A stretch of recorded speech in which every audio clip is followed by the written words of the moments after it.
Obunkenke mu ggwanga akulira poliisi Alumbidwa omukuumi we attiddwa mu ngeri y'emu omuliro gusaanyizaawo abantu 3 mu nnyumba emu byonna mbikuleetedde mukwano gwange mu ngeri y'emu wuuno omukyala eyalisiza omwana wa mujjawe oba abadde ng'alisa omwana wa mujjawe empitambi ate nga mbirala bituyina abasawo ba premedical intern nabo bagenze maaso n'okuba nga bawangula olutalo lwe babadde balwana okumala ebbanga gavumenti ekkiriza okuba nga ebawa ssente ebyo n'ebisingakaawo bengenda okuba nga nkutuusaako mukwano gwange njagala kukwebazaako wenna gy'osinzira okuba nga otugoberera abali mu bitundu by'ensi eby'enjawulo mwebale nnyo mwebalire ddala mikwano gyaffe njagala katono nnyo tusooke tuveeko mu kana akatambi then nkomewo tuseetule tosubwa ekigambo ku kigambo gulire ku gulire. Poliisi etandise omuyiggo ku batemu abakakanye ku mukuumi w'amaka g'abadde omwogezi wa poliisi ebidduka mu ggwanga Nampiima era nti poliisi erina obujulizi bwezudde mu kifo ettemu lino we lyabadde. Ku lw'omukaaga oluyise nga 13 abazigu 8 abaali bakutte ebiso n'embwa bayingirira ekikomera omusula afande Nampiima mu maka gasangibwa Kabowa Musimbwa zone mu division y'e Rubaga mu Kampala ne batta Salongo Matiya Kintu omukuumi w'ekifo ekyo. Kigambibwa nti abazigu bano baabuuka ekikomera ne bayingira munda ne bamenya oluggi era ne banyaga ebintu mu maka gano nga bibalirirwamu obukadde bwa siringi za Uganda 9. Ddala mu Uganda waliwo ali safe bwe kibanga ASP eyali akulira poliisi y'oku nguudo asobola okulumbibwa just like that. Ddala mu Uganda waliwo ali safe? Kibuuzo nno kinene kubanga bwe baba balumbye omuntu ow'amaanyi ng'ono kitegeeza gwe tewali yadde kisobola kubanga kikutaasa.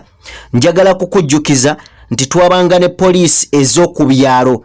Poliisi ezo zaggibwawo era ng'emu ku nsonga eyaziggisaawo mbo abakulu bazijjawo nga bagamba nti zina abantu basobola okuzeeyambisa okubeera nga oba oliawo baataakinga gavumenti. Ate n'ekirala poliisi eno mwami Museveni amazima gali nti tagimatira.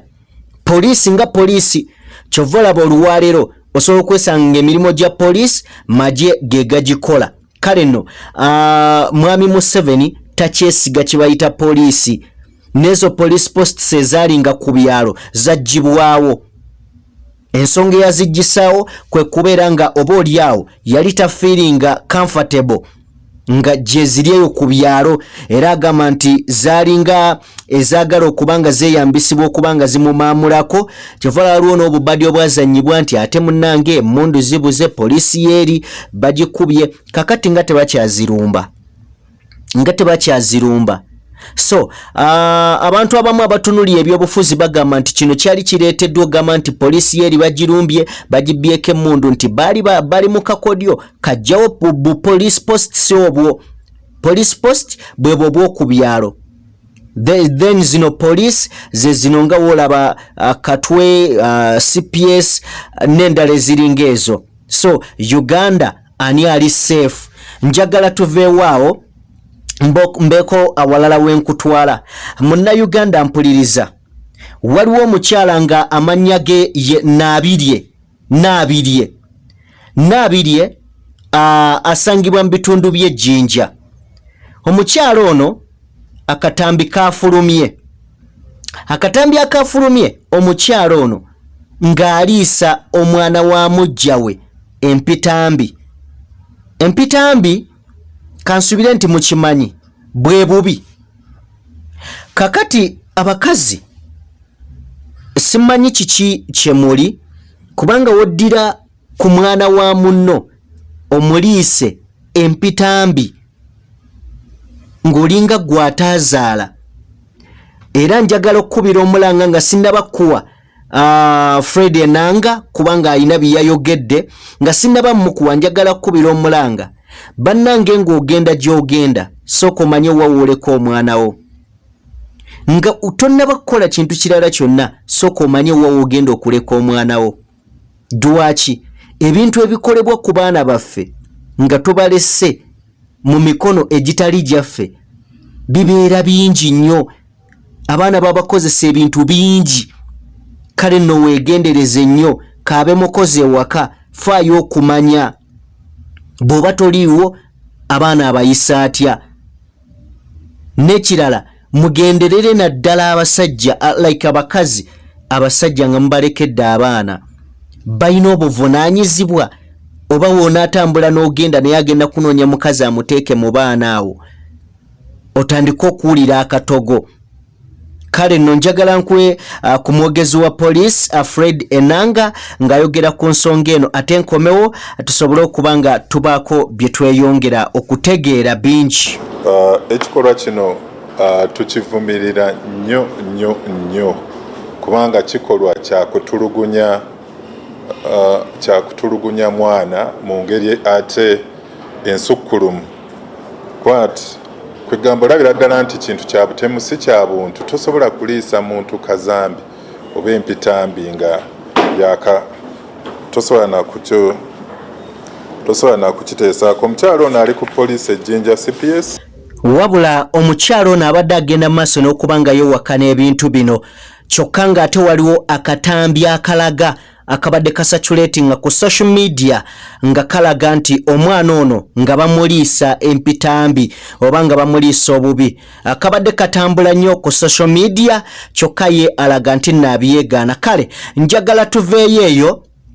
Bwe tuba nga tuvuddeyo eyo njagala tusookeko mu basawo nga tetunnaba kugenda ku basatu abagenze mu maaso n'okuba nga bava mu bulamu bw'ensi eno olw'omuliro. Abasawo abayitibwa ba pre-medical intern nzize nkuwa emboozi ez'enjawulo. Bano bazze beekalakasa okumala ekiseera era nga baagala bongezebwe omusaala n'okuba nga baweebwa ebikozesebwa. Bazze bateekawo okwekalakasa okw'enjawulo. Wabula mpuliriza abasawo bano bazze bakwatibwa ebitongole ebyo by'okwerinda nga bamu babakuba zi pepper spray abalala babakola ebintu ebiri awo. Wabula wetwogere olunaku olwaleero oba olunaku olw'eggulo General Yoweri Kaguta Museveni yavuddeyo bw'atyo n'alagira abasawo bano baweebwe ssente zaabwe nga we bazaagala era okusinziira ku minisita agamba nti abasawo bano sente zaabwe zigenda kuteekateekebwa n'okuba nga batusibwako ebyo bye beetaaga. Jjukira babadde mu keediimo nga baagaana okukwata ku kikola kyonna eky'eddwaliro mukwano gwange. Kale wetwogerera abasawo bano balabika ng'olutalo balulinnye ku nfeete okuba nga bafuna akasente kaabwe nga bo abasawo. Akasente kaabwe abasajja bakabawe era nga wetusembedde minisita abadde agenze maaso n'okuba nga ategeeza nti abasawo bano kyekiseera bafuna akasente kaabwe era olunaku wiiki ejja agenda kuba ayogerezeganya ne ministry eya finance esobole okuba nga etereeza oba ekola ku nsonga z'okuba nga bayisa n'okuleeta akasente k'abasawo bano basobole okuba nga bakwaza emirimu.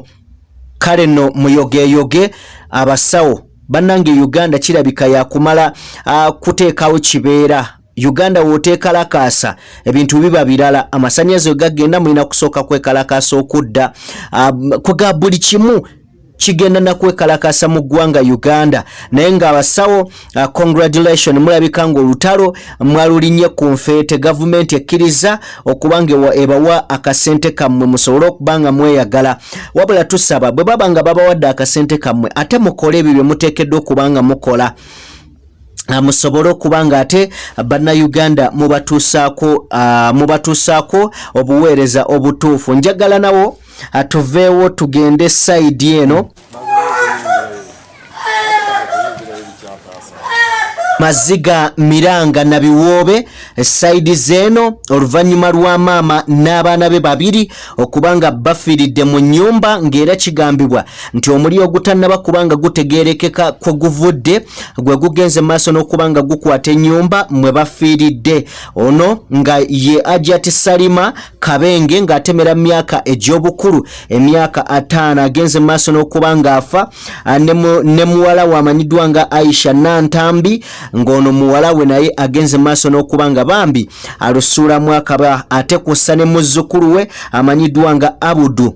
Emirambo gy'abagenzi munnange gitwaliddwa e Mulago okubanga jekebejjebwa bulungi nnyo okulaba oboolyawo buzibu ki naki ekyagenze maaso okusinziira ku mwogezi wa poliisi amanyiddwa nga Patrick Onyango mu bitundu byeyo avuddeyo n'abaako byayogera mu ngeri emu ne mmeeya w'ekitundu kino ekya Kyengera Town Council nga ye Mulumba Mathias Wawukaga nabo bavuddeyo ne babaako kye boogera ku nsonga y'omuliro guno wabula mu ngeri emu njagala nsoke nkuwe ku butambi buno nga mmeeya wa Kyengera Mathias Mulumba Wawukaga kosa ne Patrick Onyango babaako bye boogera wabula ababaddewo batutegeezezza nti nno bagezezzaako okulaba nga bayamba abantu bano wabula oluggi lwabadde lusibe bagenze ogezaako kubanga balumenya oba bagenze okulumenya nga tewakyali kye bazza abantu bamaze dda okubanga bambi bafa wetwogerera omirambo gy'abagenzi gyaddusiddwa dda emulago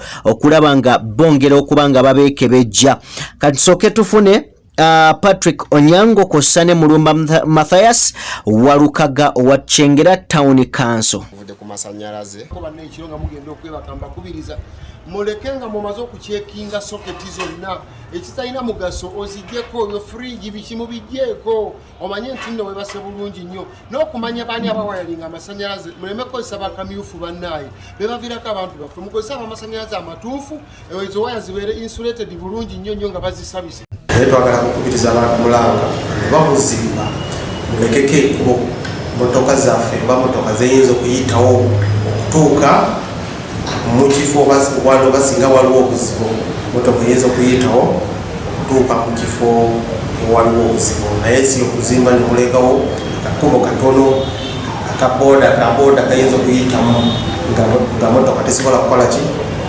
mwebale nnyo mwenna bentambudde nammwe mwebale nnyo mwebalire ddala okubanga mugoberera omukutu gwaffe nja kusaba wa video yaffe like mukwano gwange mu ngeri y'emu genda maaso n'okubanga osubscribinga bingi ebitajja kubanga bikusuba yenze Sajjime abadde okubanga nkutuusako amawulire ag'olunaku olwaleero nsaba Mukama Katonda abankuumire amubeere bulungi mweraba.